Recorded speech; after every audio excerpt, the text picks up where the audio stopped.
Shalom, que la paix de Dieu soit avec nous. Sommes-nous encore dans le chemin de Christ? Sommes-nous encore dans le chemin du vrai évangile? Sommes-nous encore sur le droit chemin?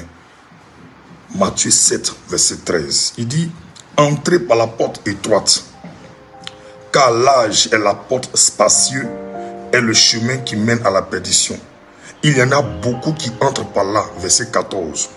Mais étroite est la porte resserrée, le chemin qui mène à la vie. Il y en a peu qui les trouvent.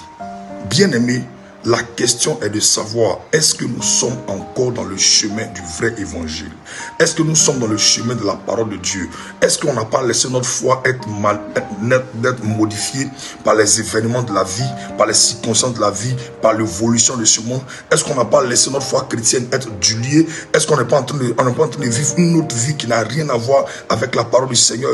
La Bible est claire. La Bible dit que le chemin étroit et resserré est le chemin qui amène au ciel. Mais large, spacieux, le chemin large est le chemin qui amène à la perdition.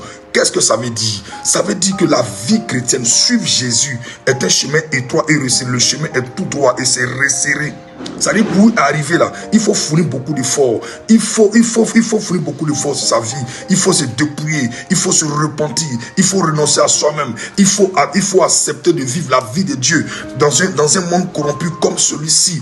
Et l'âge est le chemin où tout le monde emprunte ce chemin. Ah, on est chrétien, on peut se permettre de se pervertir, on peut se permettre d'aller où on veut, de s'habiller comme on veut, de faire tout ce qu'on veut. Mon cher, c'est le cœur que Dieu regarde. Vous là-même, vous aimez trop condamner les gens. Les 3 fois saints, arriver au ciel, fermer la porte, jeter la clé. Toutes ces paroles-là pour se fortifier dans leur mauvaise vie.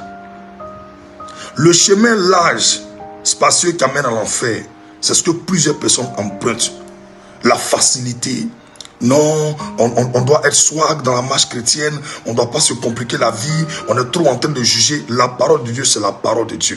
Quand on est enfant de Dieu, il y a un comportement qui accompagne. Il y a un style qui accompagne. Il y a un langage qui accompagne. À telle enseigne que quand ils ont pris Jésus et que Pierre était resté là, Pierre était en train de chauffer ses mains.